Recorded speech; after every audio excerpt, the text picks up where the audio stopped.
like Joe Rogan with Jamie. It's a funny side. I didn't understand how little Joe knew about Jamie when he hired him.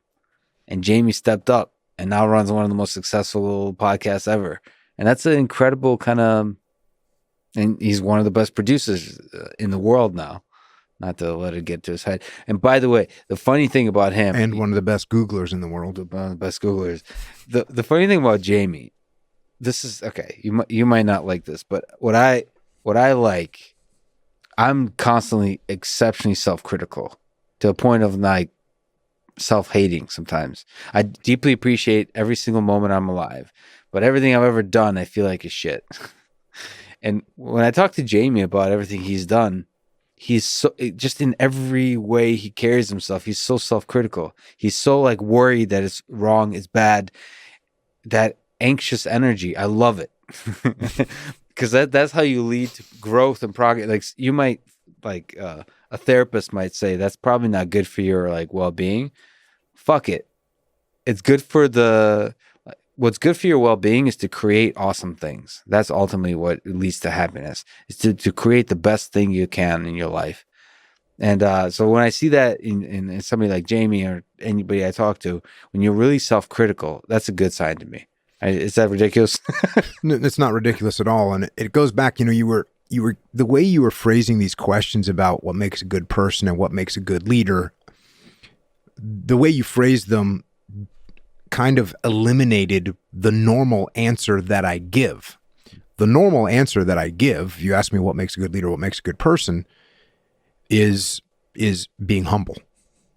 So when you're going to hire someone for your startup or whatever company you're creating, that is a key characteristic to look for, is someone that has the humility, like young Jamie, to say, yeah, I could have done this better, and here's what I can improve, and here's what I need to work on. When you have somebody that thinks they know everything, out of the gate, you're already got someone that's going to be hard to deal with. They're going to be hard to coach. They're going to be hard to mentor. When you have somebody that's truly humble, you barely, again, it's minimum force required, because when you say to Jamie after a show, how do you think that went? He says, well, I did this wrong and I didn't have this set up in time. And you don't barely have to do anything, because he's got the humility. If you got someone that's a big ego and you say, hey, how did that show go? He goes, I went awesome on my end.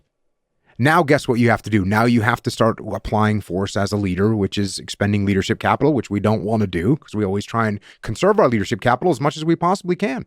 And when we have to expend it just to get Jamie to make some improvements, that's bad. Mm-hmm. So when you go looking for people, look for people that are humble. Now, does this mean you look for people that don't have any confidence? No, that's not what I'm saying. There's a balance to all these things. That's the dichotomy of leadership.